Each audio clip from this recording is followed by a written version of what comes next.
모두가 나를 범인으로 여겼다. 그런데 배신당한 건 나였다. 그리고 오늘 내 이름을 되찾으러 왔다. 나는 이수진이다. 26살이다. 내가 가장 믿었던 남편과 시어머니가 나에게 이런 짓을 할 줄은 꿈에도 몰랐다. 인생이 순식간에 뒤바뀔 수 있을까? 어느 날 아침 눈을 뜨니 모든 것을 빼앗긴 자신을 발견할 수 있을까? 평범한 커피숍 주인이었던 나는 100억 원 사기 사건의 주요 용의자로 지목되었다. 시어머니 한유진이 짠 완벽한 함정 속에서 나는 남편에게 버림받고 신부는 도용당했으며 명예는 땅에 떨어졌다. 하지만 절대 포기하지 않았습니다. 오늘 여러분은 한 여성이 모든 것을 잃은 후 어떻게 다시 일어섰는지, 어떻게 힘을 되찾았는지, 그리고 복수가 아닌 정의, 챙의를 위해 어떻게 싸웠는지에 대한 믿기 힘든 이야기를 보게 될 것입니다. 이것이 나의 이야기다. 시계는 오후 3시를 가리키고 있었고 평일 가장 분주한 시간이었다. 공기 중에는 갓 내린 현지산 제주 옥수수, 커피의 풍부한 향과 갓 짜낸 한라봉, 만다린의 달콤하고 상쾌한 향기가 감돌고 있었다. 나는 이수진, 카페 카운터 뒤에 서서 오후 손님들의 물결을 준비하고 있었다. 내 앞에는 가장 인기 있는 디저트인 경복궁 케이크의 마지막 한 조각을 자르려던 참이었다. 녹차 향이 나는 펜던크림과 석류 알갱이로 장식된 그 케이크는 마치 예술작품처럼 아름답게 놓여 있었다. 바로 그때 문고리가 날카롭게 울렸다. 열린 문 사이로 시벌의 날카롭고 차가운 바람이 밀려들었다.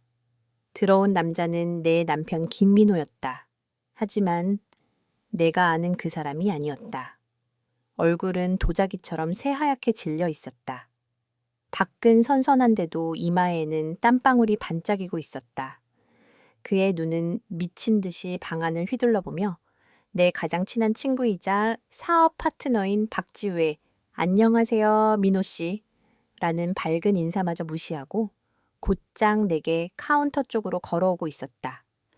그녀의 손가락은 얼음처럼 차갑고 너무 세게 쥐어서 아팠다. 빨리 와, 집에 가자. 여긴 사람 많아. 여기가 사람 많은 건 상관없어. 라고 씩씩거리며 대답하며 마치 우리가 따라오는 사람이라도 있는 듯 문 쪽을 불안하게 바라보았다.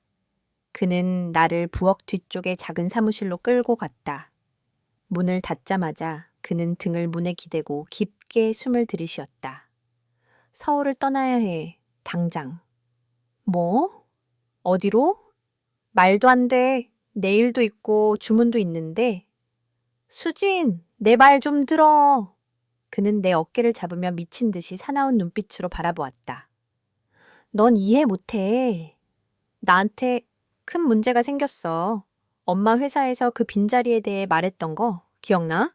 하지만 민호는 항상 그녀와 비즈니스 세계의 냉혹한 현실로부터 나를 멀리하려 했었다.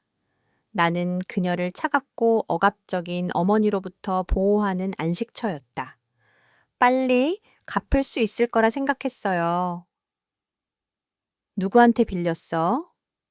내 속이 울렁거렸다. 상관없어.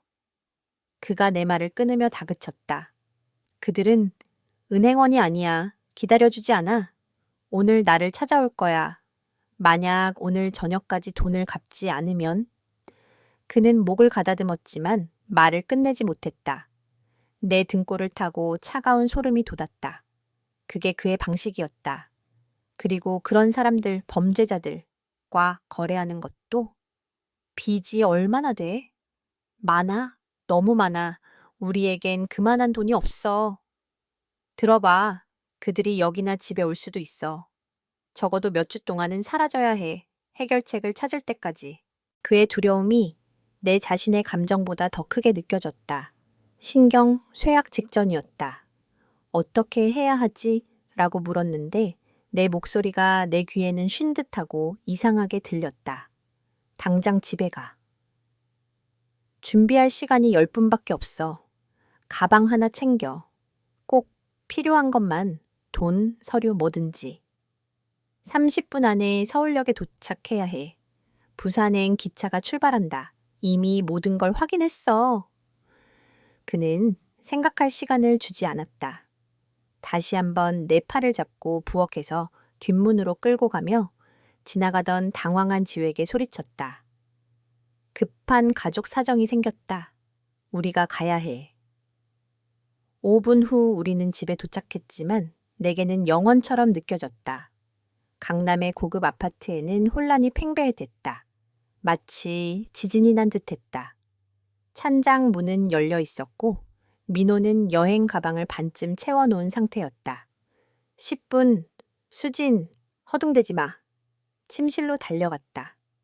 손이 떨렸다. 자신의 삶에서 도망치면서 가장 중요한 것은 무엇일까? 속옷, 몇 벌의 옷. 그러다 신분증과 선반위 지갑이 떠올랐다. 모든 것을 가방에 넣고 지퍼를 올린 뒤 복도로 뛰쳐나왔다. 민호가 문 앞에서 초조하게 기다리고 있었다. 그의 두려움이 내 자신의 감정보다 더 크게 느껴졌다. 신경 쇠약 직전이었다. 어떻게 해야 하지? 라고 물었는데 내 목소리가 내 귀에는 쉰 듯하고 이상하게 들렸다. 당장 집에 가. 준비할 시간이 10분밖에 없어. 가방 하나 챙겨. 꼭 필요한 것만, 돈, 서류 뭐든지. 30분 안에 서울역에 도착해야 해. 부산행 기차가 출발한다. 이미 모든 걸 확인했어. 그는 생각할 시간을 주지 않았다. 다시 한번 내 팔을 잡고 부엌에서 뒷문으로 끌고 가며 지나가던 당황한 지우에게 소리쳤다. 급한 가족 사정이 생겼다. 우리가 가야 해. 5분 후 우리는 집에 도착했지만 내게는 영원처럼 느껴졌다. 강남의 고급 아파트에는 혼란이 팽배해댔다. 마치 지진이 난 듯했다. 찬장 문은 열려 있었고 민호는 여행 가방을 반쯤 채워놓은 상태였다. 10분, 수진, 허둥대지 마. 침실로 달려갔다. 손이 떨렸다. 자신의 삶에서 도망치면서 가장 중요한 것은 무엇일까? 속옷, 몇 벌의 옷. 그러다 신분증과 선반위 지갑이 떠올랐다. 모든 것을 가방에 넣고 지퍼를 올린 뒤 복도로 뛰쳐나왔다. 민호가 문 앞에서 초조하게 기다리고 있었다. 케이지 속 동물처럼 작은 칸막이 안에서 이리저리 돌아다니기 시작했다. 창문에서 문으로, 문에서 창문으로. 비닐봉지에 걸려서 혼자서 알아들을 수 없는 중얼거림을 내뱉었다. 카페에서 느꼈던 공포가 10배나 더 강렬하게 되돌아왔다. 이 기차에 계속 있을 수 없어.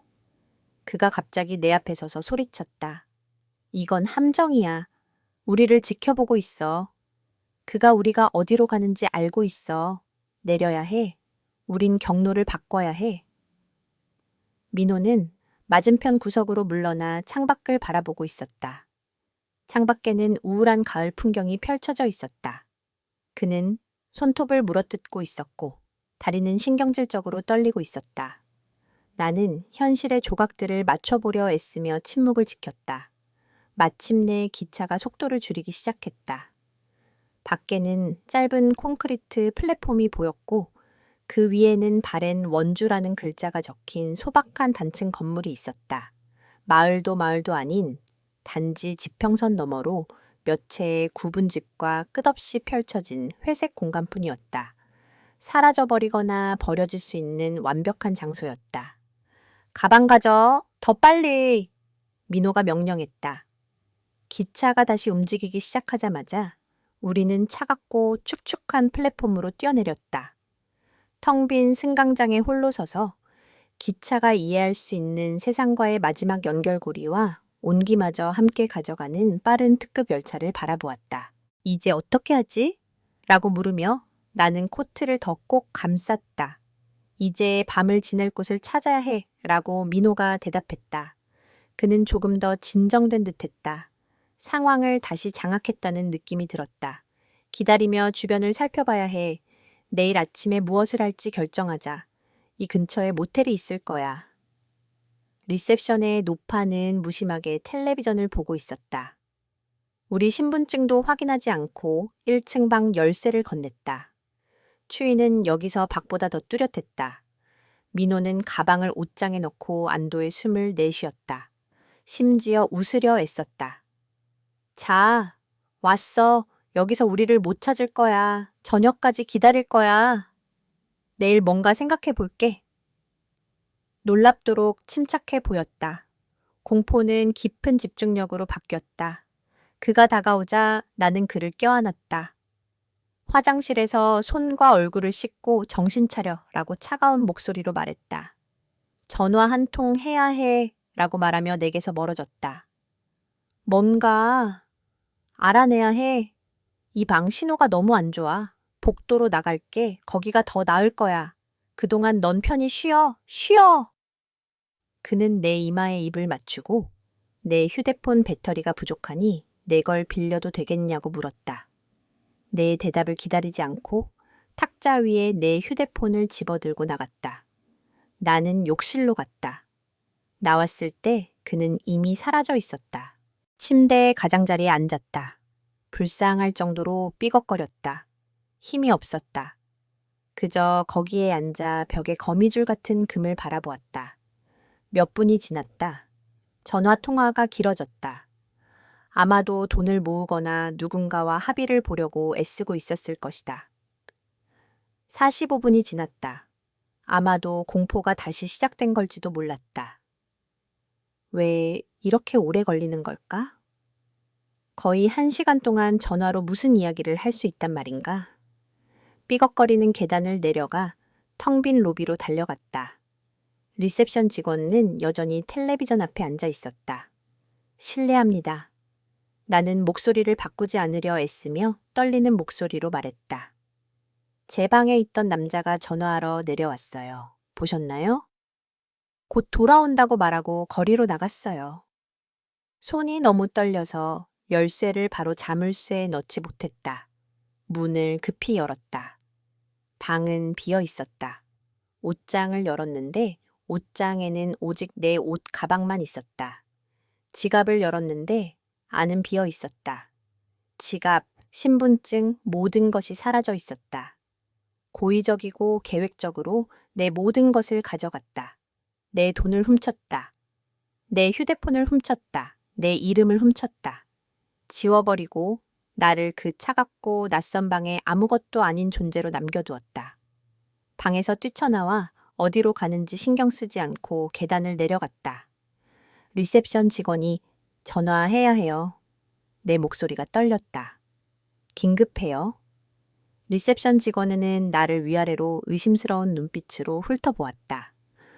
돈도 없고 서류도 없고 히스테리 상태인 여자. 로비의 전화는 공중전화였다. 낡은 동전 투입식 전화기를 바라보며 새로운 절망감이 밀려왔다. 한 푼도 없었고 심지어 코트 주머니조차 비어 있었다. 모든 돈은 지갑에 있었으니까. 제발 허락해주세요. 친구에게 전화하게 해주세요. 돈을 보내주면 호텔빚도 갚을게요. 여자는 나를 오래도록 바라보더니 깊은 한숨을 내쉬었다. 아마도 그녀 안에 인간적인 무엇인가가 남아있었던 모양이다. 좋아, 알겠어. 라고 중얼거렸다. 한 통의 전화통화, 하지만 빨리. 지금 믿을 수 있는 유일한 사람은 그뿐이었다. 끝없이 이어지던 통화 신호음 끝에 지우의 잠이 덜 깬 목소리가 마침내 들려왔다. 지우야, 나 수진이야. 눈물에 젖어 말을 더듬으며 민호가 저지른 일들을 털어놓았다. 그가 모든 것을 가져가고 나를 홀로 황량한 곳, 한 호텔에 신분증도 없이 돈 한 푼 없이 버려뒀다고 말할 때 한마디 한마디가 입에서 힘겹게 나오며 부끄러웠다. 지우는 전화기 너머에 있었다. 그는 침묵했고 그 침묵은 어떤 질문보다도 더 무서웠다. 결국 그가 말했고 그의 목소리는 강철 같았다. 알겠어. 수진, 잘 들어. 지금 정확히 어디에 있니? 정확히 어디야? 주소를 말해. 리셉션에서 들은 모텔과 사이트 이름을 적어달라고 했다. 좋아. 이제 가장 중요한 걸로 넘어가자. 돈이 필요하겠지. 신분증도 없고. 알겠어. 그럼 일반 은행 송금은 안 되겠네. 서류 없이 송금해주는 우체국이나 은행이 있나? 웨스턴 유니온 같은 거? 뭔가 있나? 라고 프런트 데스크 직원에게 물었더니 그는 어깨를 으쓱하며 이렇게 말했다. 여기서 5분 거리에 우체국이 있는데 거기서 받을 수 있을 거야. 송금 코드 단어를 사용해서 받아. 좋아! 지우가 말했다. 내일 아침 가능한 한 빨리 열자마자 거기로 가. 바로 송금할게. 보안 질문 잊지 마. 지우의 목소리는 전화 너머로 단호하고 믿음직스러웠다. 보안 질문. 가장 좋아하는 장소? 답변. 달고나 카페. 이거 잊지 마, 수진.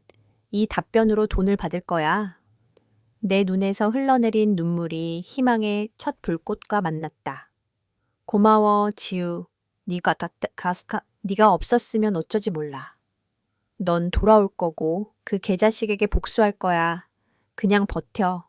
지나갈 거야. 통화가 끝났다. 전화를 끊고 나는 완전히 텅 빈 기분이 들었다. 내 인생에서 가장 긴 밤을 차갑고 낯선 방에서 혼자서 보내야 했다. 리셉션 데스크의 여자에게 마지막으로 감사 인사를 하고 방으로 올라갔다. 민호가 나를 버렸다. 감정적으로뿐만 아니라 물리적으로도 털렸다. 내 돈, 신분증, 휴대폰 모두 사라졌다. 이건 도피 계획의 일부일 수 없었다. 이건 계획된 배신이었다. 내 안에서는 두려움과 절망이 서서히 차갑고 단단한 분노로 바뀌기 시작했다. 그 분노는 얼어붙은 내 마음을 녹여내고 삶에 매달릴 이유를 주었다. 민호의 모든 거짓말과 조작은 내 머릿속에서 승리의 함성이 아니라 전쟁의 북소리로 울려 퍼졌다. 차가운 침대에서 몇 시간 동안 뒤척였다. 새벽이 밝아올 때쯤 겨우 몇 시간 잠을 청할 수 있었다.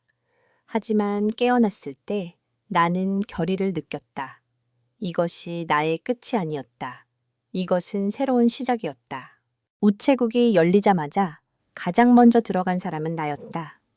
지우가 보낸 돈을 보안 질문에 정확히 답하며 받았다. 금액은 버스표 한 장과 다음 단계를 계획하기에 충분했다. 곧바로 서울행 돌아오는 표를 샀다. 호텔 요금을 지불했다. 버스에서 원주의 음울한 풍경이 멀어져 갈 때 창밖을 내다보았지만 아무것도 보이지 않았다. 내 눈앞에는 오직 민호가 나를 그 버려진 모텔에 남겨두고 도망치며 보였던 배신감 가득한 표정만이 있었다. 그 모습은 내 안의 분노를 키우고 내게 힘을 주었다. 서울에 도착했을 때 하늘은 어두워지고 있었다. 도시의 익숙한 불빛과 소리는 마치 다른 삶에서 남은 것 같았다. 세상에 미칠 뻔했어 라고 소리치며 나에게 달려와 꼭 껴안았다. 그를 껴안으며 나는 처음으로 안전함을 느꼈다. 하지만 곧이어 그의 얼굴 표정을 보았다. 수건처럼 하얗고 그의 눈에는 공포가 서려 있었다. 수진아, 정말 다행이야. 살아있구나. 거의 미칠 뻔했어. 들어와, 이걸 봐야 해. 그녀는 나를 텅 빈 조용한 식당으로 데려갔다. 카운터 위에는 지우의 노트북이 놓여 있었다. 화면이 어스름 속에서 반짝이고 있었다. 다가서며 이게 뭐야? 라고 물었다. 지우는 대답하지 않았다. 단지 노트북을 내 쪽으로 돌렸을 뿐이다. 화면에는 도시 최대 뉴스 포털 중 하나인 서울투데이의 메인 페이지가 있었다. 그리고 거기에는 내 피를 얼어붙게 하는 커다란 제목이 있었다. 제목 아래 사진은 내 것이었다. 달고나 카페 앞에서 웃으며 찍힌 사진. 다음 단락으로 넘어가자. 한 가문 주변의 익명 소식통에 따르면 횡령 사건의 주요 용의자는 사업주 아들의 아내 이수진이다. 소식통은 불안정한 행동으로 알려진 그녀가 얼마 전 도시를 떠났다고 전했다. 역에서 패닉 상태로 가방을 든 내 사진이 있었다. 돈이 사라진 게 발견됐다. 세상이 흔들리며 흐릿해졌다. 이건 단순한 기절이 아니라 처형이었다. 이제 모든 게 이해됐다. 도주, 호텔 강도. 전부 끔찍한 계획의 일부였다. 그들은 단지 떠나버린 게 아니라 모두의 눈앞에서 체계적이고 공개적으로 나를 위험한 범죄자로 만들어버린 거였다. 공기가 갑자기 짙어지고 무거워지는 걸 느꼈다. 마치 모든 산소가 빨려나간 듯했다. 이가 노트북을 밀어냈다. 이건 실수가 아니야, 수진아. 지우가 앞으로 한 걸음 다가와 내 어깨에 손을 얹으며 말했다. 그가 널 버렸고 바로 이 기사가 나왔어. 이건 실수가 아니라 계획이야. 계획. 이제 나는 희생양이 아니라 모든 것을 잃은 여자였고 더 이상 잃을 것도 없었다. 그를 만나러 갈 거야. 내가 말했다. 내 목소리는 딱딱하고 이상하게 들렸다. 나는 벌떡 일어나 지우를 바라보았다. 그와 이야기할 거야. 내 얼굴을 보고 설명해야 해. 수진아, 뭘 하는 거야? 그러지 마. 지우가 내 팔을 붙잡았다. 이건 미친 짓이야. 그가 바라는 게 바로 그거야. 네가 감정에 휩쓸려 헛소리를 하면 그걸 내게 맞서 사용할 거야. 상관없어. 나는 그의 말을 끊으며 천천히 팔을 빼냈다. 해야 해. 내 유일한 버팀목이라 여겼던 지우의 애원하는 목소리를 외면했다. 카페를 나와 택시를 잡아타고 민호와 함께 살던 강남의 고급 아파트로 향했다. 여전히 내 집이라고 부를 수 있을까? 몰랐다. 아파트의 고급스러운 로비에 들어섰을 때 경비원의 당황한 시선을 마주쳤다. 분명히 내 겉모습, 지저분하고 지친 같은 옷차림, 이곳에 어울리지 않는다는 듯했다. 엘리베이터에 올랐고 심장이 미친 듯이 뛰었다. 층에 도착해 문 앞에 섰다. 주머니에서 열쇠를 꺼냈다. 옛 삶에서 남은 유일한 실체. 열쇠를 자물쇠에 넣고 돌렸다. 벽을 타고 미끄러져 내려가 고급스러운 복도의 차가운 대리석 바닥에 앉았다. 이제 나는 버려지거나 털리는 것 이상이었다. 집에서 쫓겨나 체계적으로 내 삶에서 지워지려 하고 있었다. 차가운 결의가 내게 힘을 주었다. 뒤를 돌아 엘리베이터 쪽으로 걸어갔다. 이제 갈 수 있는 곳은 단 한 곳뿐이었다. 지우의 아파트로 돌아왔을 때 나는 소파에 몸을 던졌다. 모든 길이 막혀 있었다. 내 연결은 끊겨 있었다. 집도 직업도 돈도 서류도 없이 도둑이라는 오명을 안고 있었다. 그날 저녁 지우가 어둠 속에 앉아 창밖을 바라보며 아무것도 보이지 않을 때 휴대폰이 울렸다. 소진 씨와 통화하고 싶습니다. 지우가 휴대폰을 소진에게 건넸다. 호기심에 전화를 받았다. 여보세요? 수화기 너머로 낮고 긴장된 남성의 목소리가 들려왔다. 그는 마치 들키기라도 두려운 듯 빠르게 말했다. 이수진 씨, 저를 모르시겠죠? 저는 한스타일에서 일하던 전직 회계사입니다. 지난주에 사임했어요. 제 이름을 밝힐 수 없습니다. 이해하시겠습니까? 나는 곧바로 앉았다. 뭘 원하세요? 진실을 알았으면 합니다. 목소리가 속삭였다.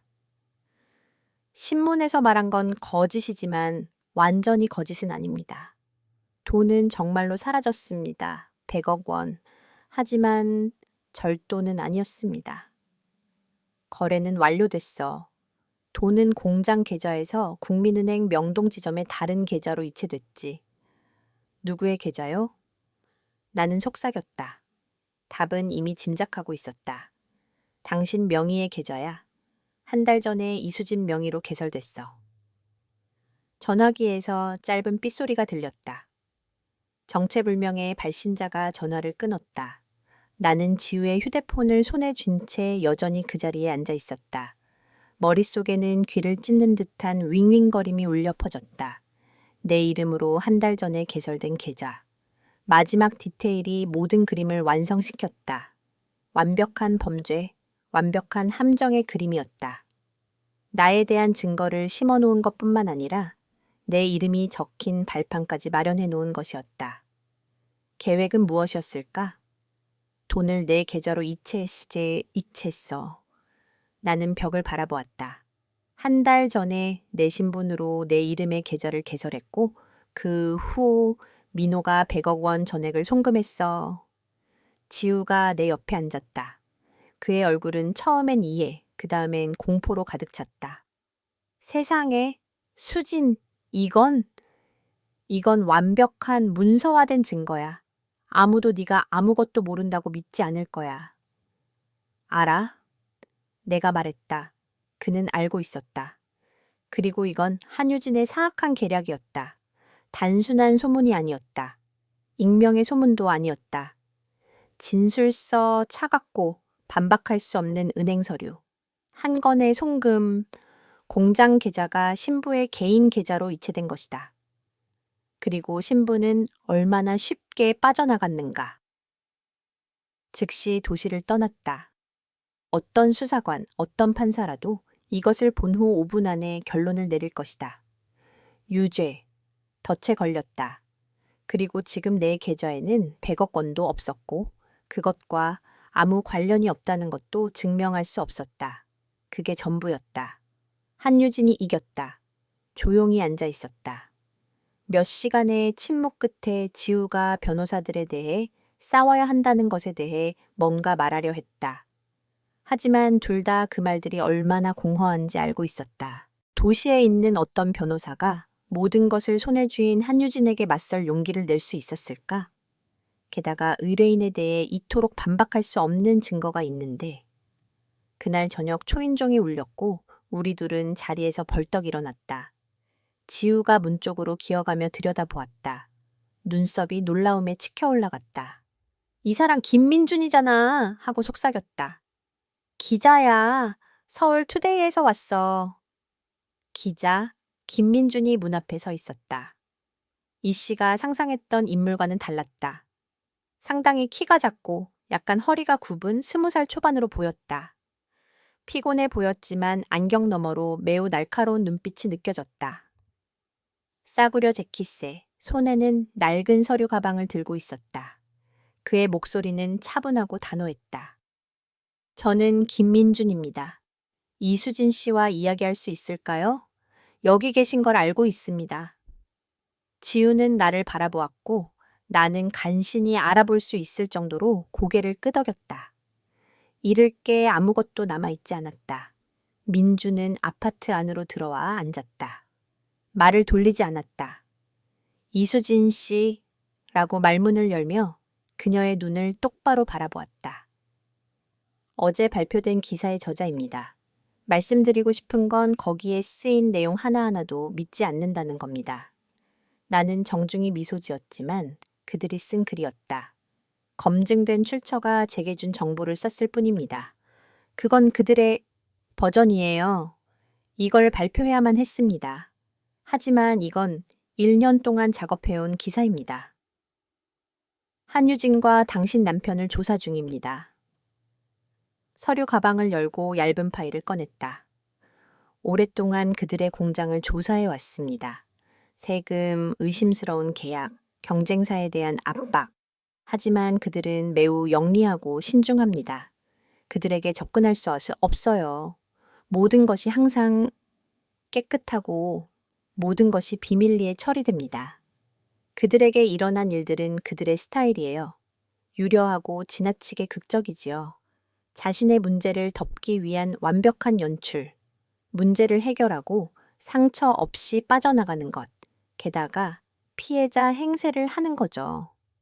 그는 잠깐 침묵하며 자신의 말이 소화되도록 내버려 두었다. 분명 이건 함정이고 나는 진짜 이야기를 전하고 싶어요. 하지만 그걸 위해 당신이 필요해요. 당신은 열쇠입니다. 무슨 일이 있었는지 본 유일한 사람이에요. 무대 뒤에서 무슨 일이 벌어졌는지.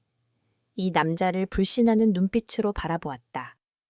온 도시 앞에서 그에게 첫 돌을 던진 사람. 내가 왜 당신을 믿어야 하죠? 라고 물었다. 다른 선택지가 있나요? 민준이 직설적으로 물었다. 경찰은 당신을 반대합니다. 여론도 당신을 반대합니다. 시어머니는 당신의 개인적인 적이며 이 도시의 모든 권력의 실타래는 그녀의 손에 있습니다. 이제 바닥을 쳤습니다, 이씨. 2가지 선택지가 있습니다. 첫째, 여기서 앉아서 체포되기를 기다릴 거라면 그렇게 될 겁니다. 믿어보세요. 그렇게 될 거예요. 시간 문제일 뿐입니다. 아니면 나와 함께 진실이 드러나도록 일할 겁니다. 당신은 내게 도전하고 있습니다. 하지만 당신을 도울 수 있는 유일한 사람은 정말로 저뿐입니다. 아시는 모든 것을 저에게 말해주세요. 아무리 사소해 보여도 모든 세부 사항이 중요합니다. 기차 여행, 남편과의 이상한 대화, 모든 것. 대신 저는 약속합니다. 작지만 강력한 모든 자원을 드리겠습니다. 약속합니다. 그들의 제국을 무너뜨리겠습니다. 그 말은 단순한 제안이 아니었다. 바로 그 순간 그녀에게 던져진 구명환이었다. 제국을 무너뜨릴 준비가 되어 있었다. 그 말에는 분노와 희망이 너무나도 가득 차서 숨을 죽였다. 수동적으로 남아있는 것은 죽음이었다. 나는 깨달았다. 결심을 굳혔다. 좋아. 단호한 목소리로 말했다. 동참하겠소. 하지만 조건이 하나 있어. 민주는 놀란 듯 눈썹을 치켜 올렸다. 나도 그늘에 숨지 않겠소. 이건 내 인생, 내 이름, 내 싸움이다. 싸움을 벌일 때 내 동지가 되겠소. 함께 싸우겠소. 함께 아니면 아예 안 하겠소. 방 안은 고요함이 감돌았다. 지우가 나를 경외하는 눈빛으로 바라보고 있음을 느꼈다. 민주는 오랫동안 마치 칭찬하듯 나를 바라보았다. 그의 눈에는 굴복이 아닌 놀라움과 그다음 존경이 담겨 있었다. 그는 앞에 무너진 희생양이 아닌 끝까지 가려는 사람 하나를 보고 있었다. 그는 내게 손을 내밀었다. 나도 그의 단단히 결의에 찬 손을 꽉 잡았다. 이 행동은 어떤 말보다도 중요했다. 이것은 협약이었고 폐허 위에 세워진 동맹이었다. 그날 저녁 바로 일을 시작했다. 나는 민준에게 기억나는 모든 세부 사항을 이야기했고 민준은 질문을 하며 노트북에 빠르게 기록했다. 민호가 카페에 갑자기 나타난 것, 그의 당황함, 기차역으로 미친 듯이 달려간 것, 버려진 호텔과 남편의 배신에 대해 이야기했다. 모든 말이 종이에 기록되었고 내 개인적인 고통은 무기로 변했다. 다음 날 아침 민준이 첫 발을 쏘았다. 새로운 기사를 발표했다. 제목은 충격적이었다. 한유진 100억 원 스캔들. 완벽한 범죄인가? 완벽한 함정인가? 기사에는 직접 누구에게도 묻지 않은 매우 불편한 질문들이 담겨 있었다. 그의 얼굴에는 아주 작은 희망의 빛이 비치고 있었다. 전 회계색에서 새로운 정보가 들어왔어. 라고 말하며 노트북을 열었다.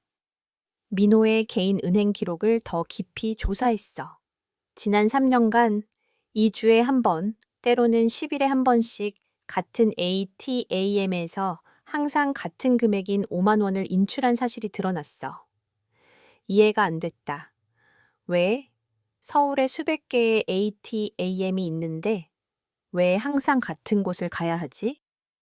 민호가 출장이라는 명목으로 정기적으로 거기에 갔다고 말했었지? 작은 공급업체를 방문하겠다고. 갑자기 기억이 났다. 맞아. 민호는 한 달에 한두 번 평창에 가서 그곳의 부품 공급업체를 방문한다고 말하곤 했다. 이 일을 전혀 의심해 본 적이 없었다. 민호는 수년간 체계적으로 거짓말을 해왔다. 이 규칙적인 자금 인출은 우연일 수 없었다. 마치 양육비나 지원금처럼 보였다. 거기로 가야 해. 내가 말했다. 목소리는 이제 더 강하고 단호하게 나왔다. 당장! 민준이 고개를 끄덕였다. 이미 준비됐어. 다음 날 아침 일찍 민준의 낡고 눈에 띄지 않는 차를 타고 평창으로 향했다. 길이 서울의 번잡함에서 멀어질수록 풍경은 점점 더 고요하고 시골스러워졌다. 창밖을 내다보고 있었지만 내가 본 것은 풍경이 아니었다. 머릿속으로는 우리가 마주칠 수 있는 것들에 대해 생각하고 있었다. 민호가 이 작은 마을에 숨겨둔 게 뭘까? 도박 빚일까? 다른 여자일까? 모든 가능성은 그의 가슴에 새칼을 꽂는 듯했다. 민주는 GPS에 표시된 ATM 위치를 따라갔다. ATM은 작은 지역 은행 지점밖에 있었다. 차를 그곳에 주차하고 주변을 살피기 시작했다. 이렇게 규칙적으로 돈을 인출한다면 여기 걸어갈 수 있는 거리에 머물고 있을 거야. 관리가 잘 되지만 눈에 띄지 않는 집을 찾아보자. 아이가 있는 집일 수도 있어. 집들은 대체로 소박하고 정원이 있는 구조였다. 그러다 한 집이 우리의 시선을 사로잡았다. 다른 집들에 비해 더 잘 관리된 모습이었다. 외벽은 새로 칠해져 있었고 정원은 정돈되어 꽃들로 장식되어 있었다. 하지만 진짜 눈에 띈 것은 정원 빨랫줄에 말려있는 작고 화려한 아이 옷들과 아기 잠옷이었다. 내 심장이 나쁜 예감과 함께 빠르게 뛰기 시작했다. 바로 여기야. 민준이 속삭였다. 여기가. 숨이 턱 막힌 채 나는 그 작고 사랑스러운 집의 정원 문 쪽으로 걸어갔다. 다리가 떨렸다. 초인종을 눌렀다. 안에서 아이들의 목소리가 들렸고 이어서 다가오는 발소리가 들렸다. 문이 열렸다. 내 앞에 1살쯤 된 남자아이를 안고 있는 20 후반쯤 되어 보이는 지친 듯하지만 아름다운 얼굴의 젊은 여성이 서 있었다.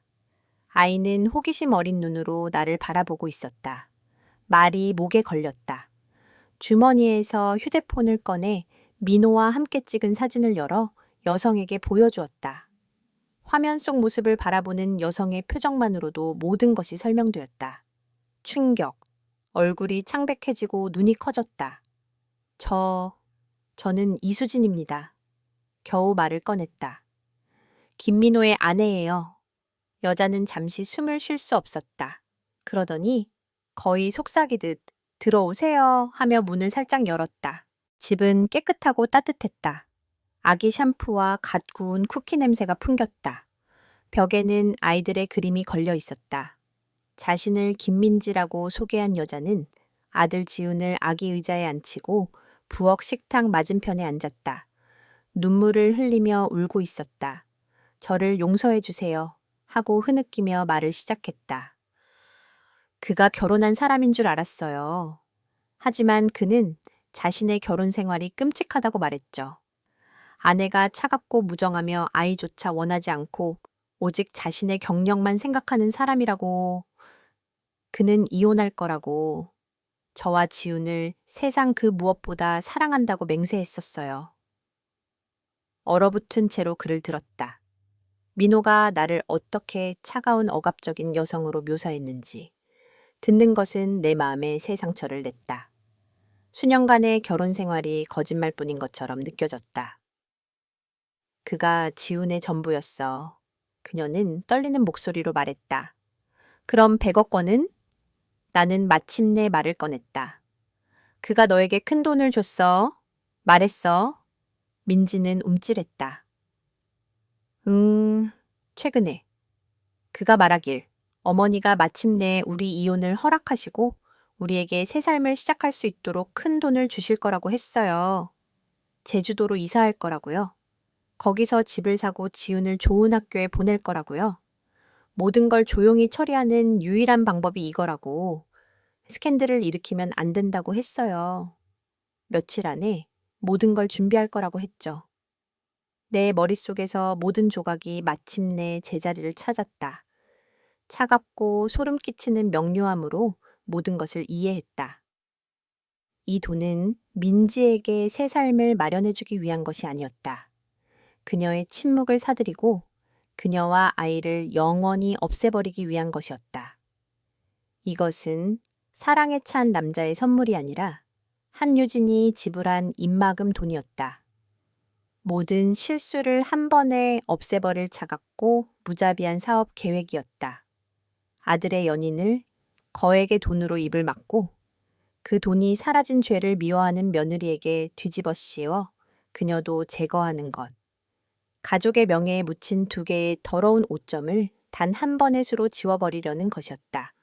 민지의 작고 아담한 부엌의 침묵은 귀를 찢을 듯했다. 나와 같은 희생양인 이 여자를 바라보며 내 안의 개인적인 분노의 마지막 흔적마저 꺼져가는 걸 느꼈다. 이건 더 이상 한 남자의 배신에 관한 이야기가 아니었다. 이건 한유진의 끔찍하고 계산적인 학대였다. 그녀는 널 사랑하지 않아. 엄마를 두려워할 뿐이야. 그게 전부야. 하지만 지훈을 사랑해. 우리를 사랑해. 민지는 스스로를 속이려는 듯 고집스럽게 말했다. 그를 불쌍히 여겨 바라보았다. 그리고 그 엄마가 그녀를 조종하고 있어. 이 돈은 작별 선물이 아니야. 이건 침묵의 계약서지. 그와 이야기하면서 그와 아이도 피해자임을 깨닫고 우리를 돕기로 동의했다.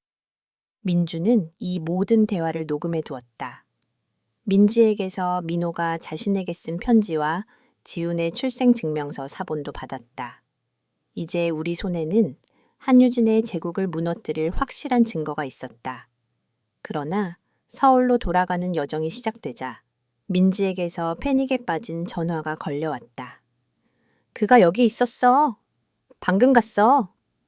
민지가 전화로 울부짖었다. 내 심장이 쿵 내려앉을 뻔했다. 누구?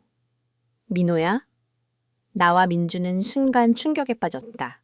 한유진이 너무 빨랐다. 그들이 평창에 갔다는 걸 알게 된 모양이다. A 플랜은 침묵이었다. 실패하자마자 즉시 B 플랜, 즉 노골적인 위협으로 넘어간 것이다. 문을 잠그고 아무도 들여보내지 마. 당장 뭔가 준비할게. 전화를 끊고 상황을 민준에게 설명했다. 민준의 얼굴이 어두워졌다. 아무것도 두려워하지 않을 거야. 이 아이가 그녀의 마지막 카드야. 만약 민지가 사라지면 우리에게 남은 건 아무것도 없어. 그녀를 지켜야 해 라고 말했다. 당장 그 곁으로 가야 해. 안 돼. 민준이 단호하게 말했다. 그가 바라는 게 바로 그거야. 우리가 거기 있으면 경찰이 기다리고 있을 거고 우리는 증인을 조작했다는 혐의를 받게 될 거야. 더 현명하게 움직여야 해. 운전하면서 휴대폰을 꺼내 번호를 눌렀다. 내 옛날 형사 친구가 있어. 지금은 사설 경비 회사에서 일하고 있어. 그 친구한테 연락해 볼게. 강대훈이라는 이 전직 형사는 상황을 파악하자마자 즉시 행동에 나섰다. 민지와 지훈을 한유진이 접근할 수 없는 안전한 장소로 옮겼다. 그들에게 모든 법적, 물리적 위협으로부터 보호를 제공했다. 한편 한유진의 다음 수를 뒀다. 민준의 전화가 울렸다. 걸려온 건 경찰서 내부의 연락처였다. 한유진은 아들 민호를 경찰에 데려가 그가 이수진과 김민지에게 조종당했다며 한 스타일을 털기 위한 음모를 꾸몄다고 주장한 것이었다. 민호는 충격에 빠져 어머니가 자신을 어떻게 희생시켰는지 깨닫고 체포되었다. 어머니가 어떻게 자신의 아들을 이렇게까지 희생시킬 수 있는지 이해할 수 없었다. 이는 상식의 한계를 넘어서는 일이었다. 민주는 핸들을 꽉 쥐며 긴장된 목소리로 말했다. 이게 그녀의 마지막 수야. 체크메이트. 자신을 구하기 위해 자신의 비장을 희생시키는 거지. 이제 그녀는 공범도 조직자도 아니야. 이제 배신당한 신부와 탐욕스러운 연인에게 2번 배신당한 자신의 의지 없는 아들의 희생양이 된 비극적인 어머니. 그리고 이 역할에서 그녀는 무적이다. 이제 손에 쥔 증거들조차 그녀의 피해자, 행세를 반박하기에 부족할 수 있었다. 모든 것이 끝난 것처럼 보였다. 진실이 드러나는 것을 그토록 두려워했기에 자신의 아들을 희생시키기로 결심했던 것이다. 이제 멈출 수는 없어. 민준이 나를 바라보며 미소 지었다. 알고 있었어. 날 실망시키지 않았구나. 우리는 함께 마지막 수를 계획하기 시작했다. 한유진이 다음 날 시의회에서 열 계획인 기자회견은 그녀에게 승리의 장이 아니라 법정이 될 것이다. 밤새 잠을 이루지 못했다. 지우의 아파트에서 다음 날 할 연설을 준비하며 매 문장, 매 강조점을 몇 번이고 되새기고 있었다. 이건 나만을 위한 싸움이 아니었다. 민지와 지훈을 위한, 심지어 조종당하는 내 남편 민호를 위한 싸움이기도 했다. 이것은 진실이 권력과 조작에 맞선 싸움이었다. 시의회 앞은 언론과 호기심 어린 군중이 만들어낸 인파의 물결 같았다. 나는 민준 곁에서 그 군중 속에 거의 묻혀 있었다. 수백 개의 호기심 어린 시선과 비판적인 시선이 내게 쏠리는 것을 느끼며 도둑, 나쁜 여자라는 꼬리표가 내 머릿속에서 메아리치는 소리를 들었다. 여기에 오는 것은 자살처럼 보였지만 이제 돌아갈 길은 없었다. 할 수 있어. 민준이 속삭이며 나에게 믿음을 주는 시선을 보냈다. 넌 희생양이 아니라 전사야. 가서 내 이름을 되찾아. 안으로 들어섰을 때 홀의 긴장된 분위기는 거의 만질 수 있을 정도로 짙었다. 모든 좌석이 가득 찼다. 기자들, 정치인들, 비즈니스계의 주요 인사들. 모두 이 역사적인 순간을 목격하기 위해 그곳에 있었다. 그리고 한유진이 연단에 올랐다. 얼굴은 창백했고 화장은 최소한이었다. 손에는 손수건을 쥐고 있었고 가끔씩 눈가에 가져다 대곤 했다. 눈물은 없었지만 연기는 완벽했다. 말을 시작하자 목소리는 떨렸지만 모든 단어는 계산된 듯했다. 오늘 제 인생에서 가장 힘든 날 중 하나에 여러분과 함께합니다. 신뢰, 가족의 유대, 그리고 충성심이 얼마나 취약할 수 있는지 고통스럽게 깨달았습니다. 한유진은 그들이 듣고 싶어 하던 이야기를 들려주고 있었다. 강인한 여성 사업가가 가족과 가장 가까운 이들에게 배신당한 이야기. 내 아들 민호는 항상 연약한 아이였어요. 라고 그녀는 떨리는 목소리로 이어갔다. 그를 악의적인 사람들의 영향에서 지켜내지 못했어요. 먼저 그 여자? 그녀는 나를 가리키며 이름조차 언급하지 않은 채 말했다. 그 다음 다른 놈, 내 아들을 독살하고 나를 배신하게 만들었어. 우리 가족 회사를 털기 위한 계획을 세웠지. 객석에서 동의하는 중얼거림이 일었다. 주먹을 꽉 쥐었다. 거짓말이 너무나도 설득력 있어 나조차도 거의 믿을 뻔했다. 가장 무거운 처벌을 요구합니다. 한유진이 울려 퍼지는 목소리로 마무리했다.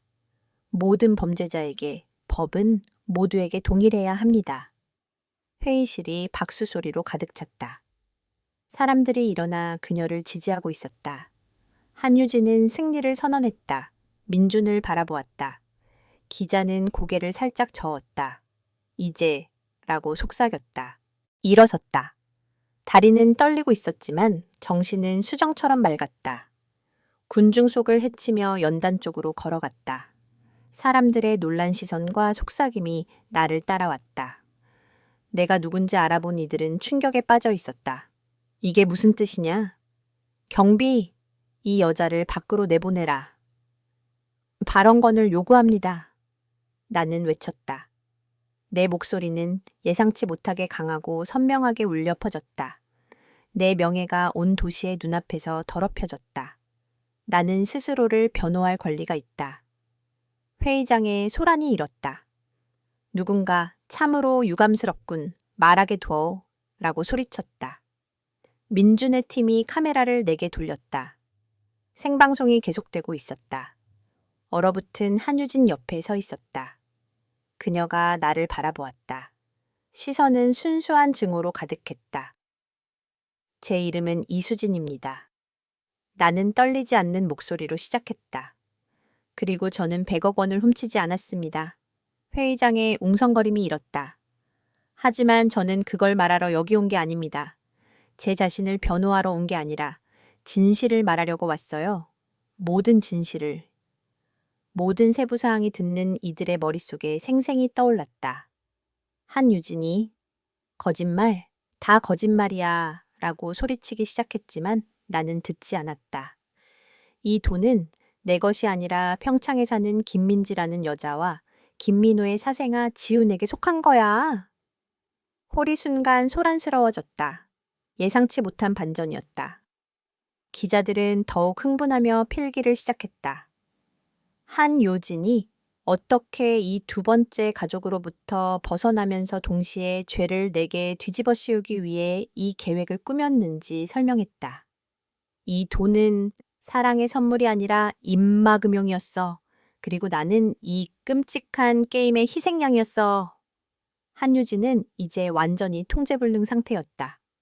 증거라도 있나? 저열한 거짓말이야. 모함이야.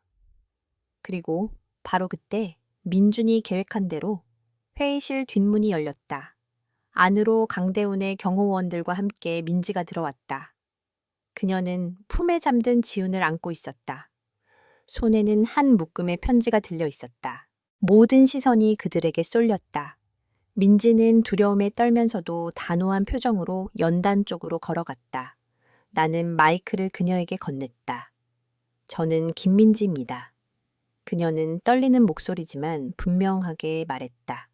그리고 이 아이는 김민호의 아들 지훈입니다. 한유진이 우리를 협박했습니다. 우리가 침묵하지 않으면 제 아들을 뺏어갈 거라고 했습니다. 하지만 이제 저는 두렵지 않습니다. 민지에게 돌아서서 함께 한유진이 꾸민 함정의 모든 세부 사항을 설명했다. 민호가 어떻게 조종당했는지, 내가 어떻게 희생양으로 만들어지려 했는지. 회의실에 있던 모든 사람들은 수년간 존경해온 이 여성이 실제로 어떤 인물인지 목격했다. 그녀의 연기는 무너져 내렸고 그 자리를 벌거벗은 진실이 차지했다. 다음 날 모든 신문의 헤드라인은 한유진의 몰락을 보도했다. 한 제국의 붕괴, 어머니의 배신, 순수의 승리, 이수진의 진짜 이야기. 민호는 어머니에 대해 진술하며 모든 것을 자백했다. 한유진의 계좌는 압류되었고 회사는 파산 직전까지 몰렸다. 마침내 나는 자유로워졌다. 내 이름은 깨끗해졌고 명예는 회복되었다. 달고나 카페를 다시 열었다. 이번에는 단순한 카페가 아니라 승리의 상징이었다. 손님들은 나를 응원하러 몰려들었다. 민지는 카페의 제빵사로 일을 시작했다.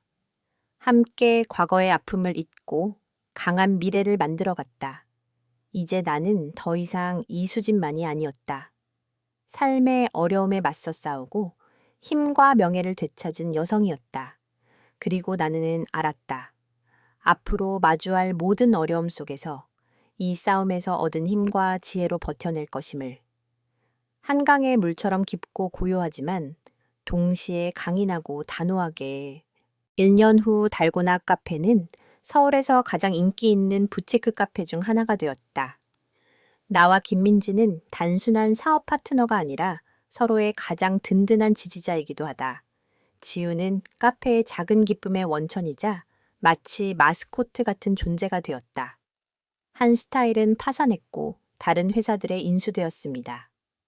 김민호는 어머니에 대한 진술 덕분에 더 가벼운 형량을 받았습니다. 석방된 후 저와 민지에게 사과했습니다. 우리는 그를 용서하지 않았지만 과거를 뒤로 하기로 선택했습니다. 민호는 나라를 떠나 새로운 삶을 시작했습니다. 나의 싸움은 단지 내 목숨을 구하는 데 그치지 않고 다른 피해자들의 목소리도 되어주었습니다. 이제는 여성 인권과 사법제도 개혁을 위해 활동하는 운동가가 되었습니다. 제 이야기는 많은 사람들에게 영감을 주었습니다. 어느 날 저녁, 카페가 문을 닫은 후 저와 민지, 지우가 함께 앉아 이야기를 나누고 있었습니다. 지우는 내 품에서 잠들어 있었다. 한 번이라도 상상해 본 적 있어? 민지가 커피를 한 모금 마시며 물었다. 이런 일들이 다 일어날 거라고. 잠든 지훈을 바라보며 나는 미소를 지었다. 아니, 하지만 이 일들은 나에게 인생의 가장 큰 교훈을 가르쳐 줬어. 절대 포기하지 마. 아무리 어둡게 보여도 진실은 항상 드러나니까. 민준이 카페의 문으로 들어왔다. 손에 서류 한 묶음을 들고 있었다. 이씨, 그가 공식적인 어조로 말했다. 새 프로젝트 관련 서류 좀 가져왔습니다. 나는 그에게 따뜻한 미소를 지어 보였다. 민주는 단순한 기자가 아니라 이제 내가 믿는 조언자이자 친구였다. 도시는 언제나처럼 분주하고 생기 넘쳤다. 하지만 내게 이제 모든 것이 달라졌다. 이 도시는 그가 가장 큰 아픔을 겪은 곳일 수도 있지만 동시에 내가 가장 큰 승리를 거둔 곳이기도 했다. 잠든 지운을 더 꼭 껴안았다. 미래는 불확실성으로 가득할지 몰라도 나는 그 불확실성을 헤쳐나갈 힘이 있다. 왜냐하면 나는 이수진이기 때문이다. 삶의 폭풍을 맞서고 승리로 나온 여자. 이 현실의 투쟁 이야기를 시청해 주셔서 감사합니다. 이 영상이 당신에게 조금이라도 힘이 되었다면 좋아요와 댓글, 그리고 새로운 이야기들을 놓치지 않기 위한 구독을 잊지 마세요. 여러분도 포기하지 않는 사람인가요? 여러분의 이야기를 댓글로 들려주세요. 우리는 함께일 때 더 강합니다.